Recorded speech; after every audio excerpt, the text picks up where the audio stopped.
What is up, everybody? Welcome back to another video. In today's video, welcome to part 2 of the Detroit Lions game plan heading into #Pack Week. Let's get it started. You know, I got to shout out DoseOfDion, man, because it was actually the first time I went live on YouTube. And, you know, guys don't know DoseOfDion. He put out a lot of good content for the Detroit Lions. Welcome everybody to another video. Glad you guys are here, and yes, we have a good video for you guys today. I'm excited to do this video. I like doing these game plans. I like watching the opponent, seeing what they do, and then trying to really predict what the Lions can do to beat that team heading in the week, and really just see how it plays out then on Sunday. You know, see what actually happens on the field, and if I made any sense of what I was talking about. So in today's video, which is part 2, if you guys haven't seen part 1, go check it out. It's how the Detroit Lions can stop the Packers offense, basically how you slow that crazy offense down. I mean, it's not going to be easy, so, you know, you guys go check it out if you want to. It's not going to be easy, but I try to break down what the Packers like to do and where they want to attack you defensively. But in today's video, we are going to be focusing on the Detroit Lions offense, how the Lions can put up some points against this Green Bay Packers defense. Because while, yes, they gave up 34 total to the Minnesota Vikings, they only gave up 10 points up to the fourth quarter, okay? So, yes, they were doing pretty well defensively, and let me just say, they made it very, very difficult for Kirk Cousins and that Vikings offense for the first 3 quarters, okay? So today's video, we're going to be breaking down how the Lions can put up some points and help out that defense, because while I don't think we can give up 43 and really win this game, I do know the Lions can put up some points offensively, okay? They're going to have to put up some points. I don't see us scoring 14-17 and winning this one. I think it has to be at least 24 points in this game for our offense. So, very important game for our offense. Hopefully a little bit of a bounce back. This would be huge. If we can bounce back from a loss from Chicago and beat Green Bay, that would just turn every single narrative on its head, okay? Everything would just flip just like that, and I know the Lions community would definitely be excited. So, let's talk about how we can put up some points on this Packers defense. So, I wanted to watch what the Packers do defensively and how the Minnesota Vikings attacked them, where they had success and where they didn't. And for the most part, I feel like the Vikings didn't take advantage of a lot of situations they had, and they made some really dumb mistakes and put themselves in terrible positions, especially in the first half. The Packers run a 3-4 defense, like us, 3 defensive linemen, and they have a lot of pass rush. Just kind of like Chicago, they have guys that are going to get to the quarterback. They have Kenny Clark, they have Zadarius Smith, they have Preston Smith. They have a lot of pass rushers, all right?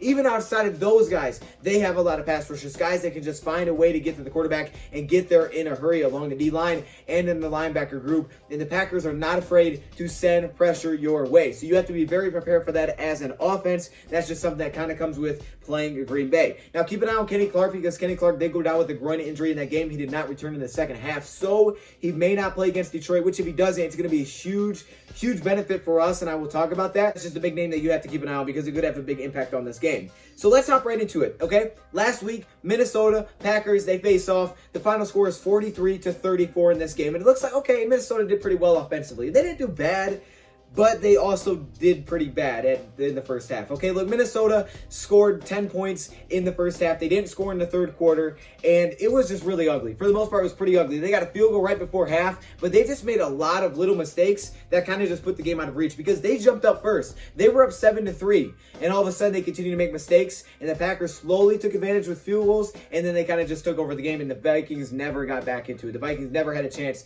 after the Packers took over this one because they went up 29-10. And after that, it was just kind of like, hey, we're just trying to keep you guys out of the end zone, and that's basically what it was. So, the first thing, probably the biggest key that I took away that Minnesota didn't do well, and what we have to do well to beat Green Bay, is time of possession. Time of possession has a pretty big impact on every game, but you can win without leading in time of possession. However, in this game, Green Bay had the ball for about 42 minutes to Minnesota's 18. That's not good. That is a problem if you are Minnesota.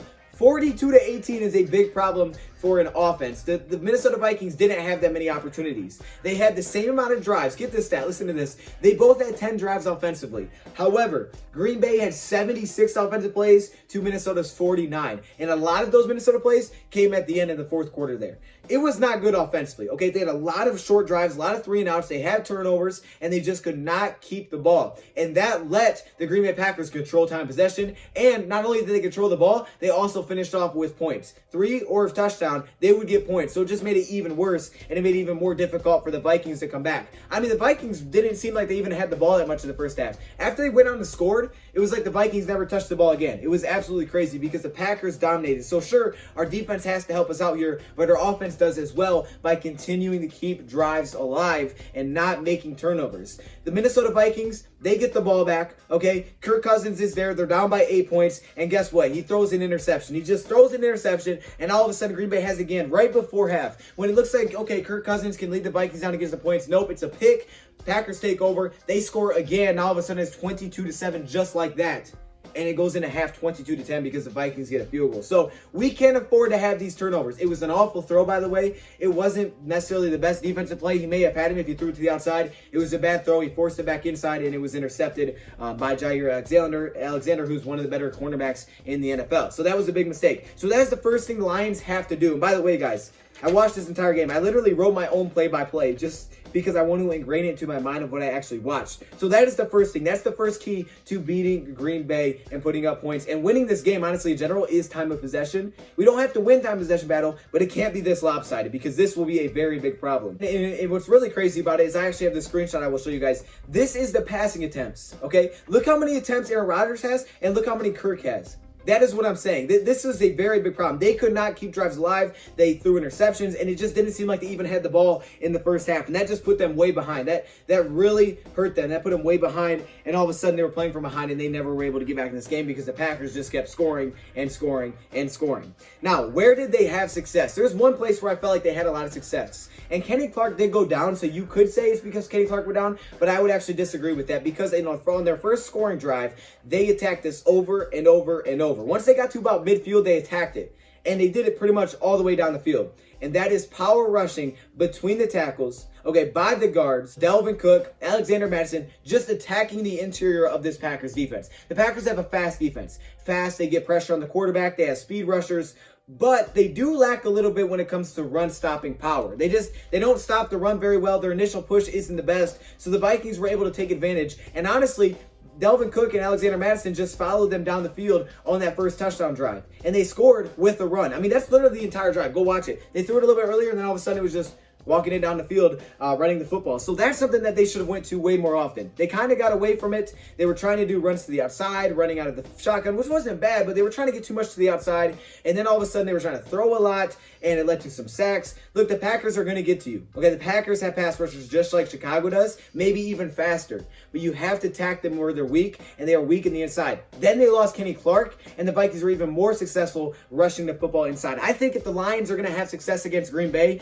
their number one key should be pound that rock inside. And once it gets going, don't stop, all right? Sure, you can set up play actions with it, whatever you want to do, but keep it going, keep pounding it. I expect Adrian Peterson to get a pretty good amount of carries early in this one. Swift will get mixed in, Carrion will get mixed in. I don't care. Just pound the rock in the inside because that is where the Packers' biggest weakness is to me, especially if Kenny Clark can't go on Sunday, but we'll have to wait and see. But even when he is out there, again, I felt like they could do well. When it comes to passing the ball for the Detroit Lions, you have to get good protection from your running backs and tight ends. But I would say really running backs here because, again, the Packers are going to blitz either 4 or 5 a lot of the times. They have a lot of 5-man rushes. So because of that, the Detroit Lions need to make sure that these running backs are picking up blocks. And I would say for the most part, the Vikings didn't do bad with picking up the extra rusher when they would blitz. But where they did struggle is picking up just the base 4 that they would bring. When the Packers would bring 4 against the 5 offensive linemen, they would run little stunts on the outside with the Smith brothers, okay? And they were really getting dominated one-on-ones. They were losing tons of one-on-ones. Vikings kind of played into their hands with this one when they kept going and, spreading out the defense and trying to go out of shotgun, especially early in the game,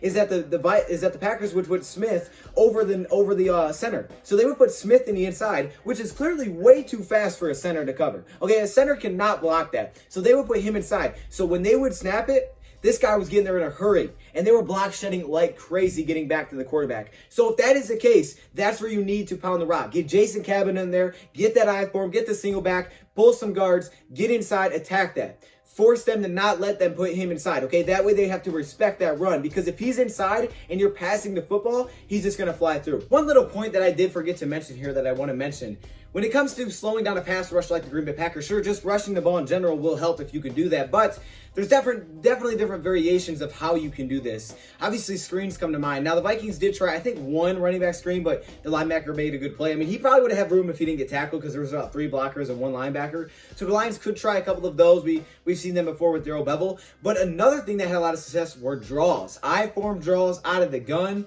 draws, because they make you just think for a second. And again, you're still rushing the football, but it allows you to do some things without having to do a play action. So you could set up some draws, things like that. Just a little bit of an interesting kind of play design that you don't really think of a ton, but draw plays were great because they kind of make the defense hesitate for a second. All of a sudden you're going back to the run, and you can do play action draws as well. So definitely that is a little bit of variation of rushing the football that I think you should keep an eye on and success with. And passing downs, that's where he's going to be. They're going to put him in the inside, try to take advantage there. So you need the extra running back to pick up the blocks, but it really is on that offensive line to hold their own. And I felt like the right side of the offensive line for the Vikings seemed to struggle a little bit in this game. So definitely keep an eye on Big V and whether or not he could play. He was limited in practice today. Hopefully he can go out there and play on Sunday. That'd be really nice to see. Crosby didn't do bad. He had a couple of flags, but it would be nice to see Big V out there and get his opportunity. But definitely we need running backs to protect. Now with protecting, we need Matthew Stafford to believe in his protection. This is something that Kirk Cousins didn't seem to do. Kirk Cousins seems so nervous and shaky because of a rough start. A couple of sacks, a couple of blown assignments when it comes to offensive linemen just getting beat when they weren't even blitzing sometimes. Just 4 linemen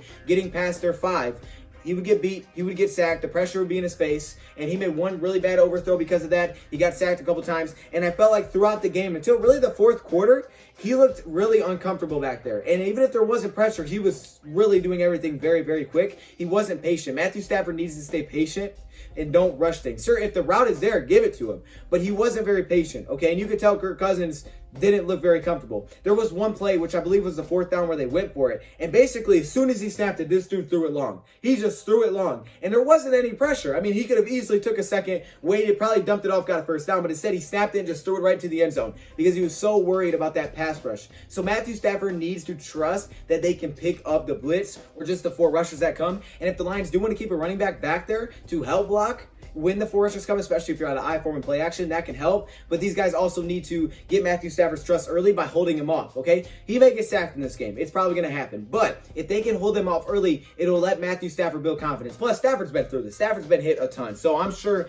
he knows exactly what to expect when it comes to teams like Green Bay and getting pressure. He probably knows what's going to be out there. So if Stafford can stay patient and not force things and not rush things, kind of like Kirk seemed to do for the first 3 quarters, I think they'll definitely be okay when it comes to passing the football. I think that Kirk Cousins was actually able to take advantage of a lot with scrambling. Now, Matthew Stafford's not a rushing quarterback, but we did see him scramble a couple times last week. Again, keep an eye on him scrambling a little bit and not necessarily taking off and running, but trying to make plays a little bit longer, trying to extend a play, because Kirk Cousins had a lot of success, especially when the Packers went to a blitz. When they were doing 5 or 6 rushers, that allows you to get outside. All of a sudden, you have a lot of matchups deep. So if you want to take off, you can. There's usually no spy because they're all rushing. So if you can pick up that and you can get to the outside, Matthew Stafford will have the option to either attack down the field on a lot of one-on-ones, someone may be open, or he can take off and rush for a couple yards. And Kirk had a couple of those. I think he had like back-to-back 1st down runs at one point. It was like, okay, Kirk, I see you. He's not a rushing quarterback, but he took advantage there because they were blitzing. He was able to find a seam, kind of wiggle out of there like a little bit of a running back and make plays happen. So if Stafford can try to extend some plays, get outside the pocket, I think this would be the game to do it. But of course, you want to keep him protected and make sure Matthew Stafford is good to go. Back injury that happened last year. So I think all of this needs to be set up by that rushing attack. This has to be a game where you rely on the rushing attack, okay? You have to. You got to start it off with pounding the inside. And if it doesn't work, change it up. But you have to start with pounding it inside because I feel like that's where the most success is going to come. And of course, take shots. This should be every single game. There's not a team we're going to play where I should say, hey, we shouldn't take shots this game. Every game you take shots, especially with the weapons that we have in Matthew Stafford as quarterback. If Golladay comes back, oh, you better take some shots. Adam Thielen had a huge game, and they took a couple of shots here and there. And that was when Kirk Cousins, 1, wasn't getting hit, and 2, was comfortable. When he didn't freak out, and he gave it a second to let the play develop, and he took a shot downfield, he had Adam Thielen for a touchdown on a missed coverage, a blown coverage by Darnell Savage. We need Matthew Stafford to take shots in this game. Darrell Bevel, I get it, okay? You got to protect Stafford, start with the run, but again, play actions can be set up here. Straight drops, I feel like were more successful than play action. I feel like they definitely were, so maybe more straight drops instead of play action. action in this one. But hey, if you can set up, do it. But either way, Matthew Stafford needs to take shots in this football game. Going back to what Minnesota did wrong, like I said, with a lot of short plays, they had a safety, okay? Basically, their second drive, they get a stop on the goal line, and they get a safety, okay? They do a play action out of the end zone. We can't have play calls like that. You can't do play action out of your own end zone. Please, Daryl Bevel, I don't want to see nothing like that. That's what they did. They got him a safety. We saw turnovers. So the whole first half was basically washed, and that's why time possession is literally the key to winning this game and for the Lions offense. They have to control the ball here because the Packers are going to move the football. We know that, and I think we're going to be better than the Vikings were defensively, honestly, especially if our cornerbacks get healthy. That's what I'm just waiting on. But we need to control time possession. We can't have these short 3-and-outs. We can't have dumb play calls where we get safeties because we did a play action in our own end zone and because we lost track of the cornerback that's going to blitz off my blind side. All right, we can't be throwing interceptions early. We can't be getting down early to this team because it's going to make it very difficult to come back. This is a team that we need to keep it close or jump on early and continue to pound the rock in the inside. That's where the most success comes from, if you ask me. And if you look at stats, it will show you that as well. If you include Kirk Cousins scrambles, they average 6.09 yards per carry. Even if you take out Kirk's scrambles, between Dalvin Cook and Alexander Madison, they average 5.5 yards per carry. But the problem was they didn't carry enough. They didn't give enough carries. Why? Because they got down. Once they got down, they couldn't do it. So they had to go to passing. Now, all of a sudden, that you're playing right into the Packers' hands. They got those speed rushers. They're going to line up, and they can line up right over the center and take advantage. Why? Because you have no threat of rushing the football. So don't fall down early. Control time of possession. If we fall down multiple scores early, it's going to be a problem. But we do know we have Matthew Stafford, and we can come back from that.